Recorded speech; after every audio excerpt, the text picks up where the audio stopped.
to welcome you all on the deck of Jalashwa for this media interaction after the opening ceremony.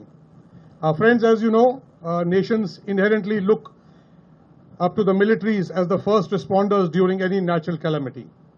Given the professional military training, discipline and robust organizational structure that the militaries have, along with the capacity to function under adverse conditions and the capability of good communications, integrated logistics that enable services to respond rapidly in the hour of the need. The exercise Tiger Triumph provides us an excellent opportunity for the teams from the Indian and the United States Armed Forces to plan, prepare and practice operations in such an environment. We would learn from each other's experience that both these services, both the countries have in immense measure, share best practices and enhance our interoperability. These will be the key takeaways from this exercise. If there are any questions, I will request my fellow commanding officers of my force, commanding officer of Jalashwa and commanding officer of Germantown to join me in taking on any of your questions. Before we proceed, The humanitarian disaster relief exercise, there are no weapons that are going to be showcased in this. There are no weapons that are showcased. There will be personnel who will be landing. They are landing for humanitarian assistance in case of a disaster. So they will be carrying personal weapons, which is normal any military, but there will be no high-end weapons that would be showcased in this exercise. I think an exercise on humanitarian assistance and disaster relief. So in case of a scenario in which we have some parties which may be not favoring the relief operations being taken, that could be a threat that would come to the IDP camp as well as to the relief operations that may be conducted. So that is the low-end scenario that we are working on. It could be a scenario in a place where some people may not be wanting relief operations to be conducted, whereas the government would want the operations to be conducted. So that is the scenario in which we'll be working. So there is no hostile person that we are looking at. It's being conducted under a natural calamity that has struck a place. As I had said earlier, both the countries have got a lot of experience in carrying out HADR operations, both in our respective countries as well as in some other countries overseas. As you would recall, the tsunami relief operations, the Indian Armed Forces worked extensively providing humanitarian assistance and disaster relief in Sri Lanka, Indonesia, Maldives. At the same time, we were doing our operations. Similarly, the US Navy and the US Marine Corps were also involved in providing support to those countries. So the countries are prepared for carrying out humanitarian assistance in case of a disaster. And both the countries are working together to refine the SOPs and learn from the best practices that we have. There are some plus points that both the sides have.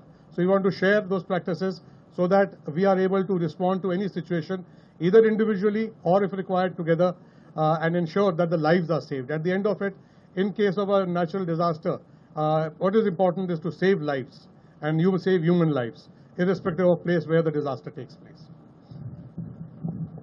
Prepared. All our assets that are at sea, as far as Indian Navy is concerned, particularly in our region, today we are fully competent and capable to take on HADR operations on our coast or within in our country on our own. And we are fully prepared. All the three services and the NDRF are fully prepared. All my ships of the Eastern Naval Command, when we sail out, we have disaster relief bricks that cater for medical supplies, that cater for emergency rations, that cater for clothing, that cater for water, that cater for everything. So whenever any of our ships are deployed, our headquarters ensures that we have these relief material available. And in case of any disaster, we are quickly deployed or redeployed to that area. You would recall Cyclone Phony, and we had 4 of our ships deployed off the coast providing support. There were helicopters dropping food, water packets, medical teams, etc. Even in this recent cyclone Bulbul, our teams were already positioned, ships were ready, and ships had sailed out and were off waiting as the cyclone progressed. And as you know that it curved eastward, and therefore there was not much need of but all our platforms are always prepared for any disaster relief operation.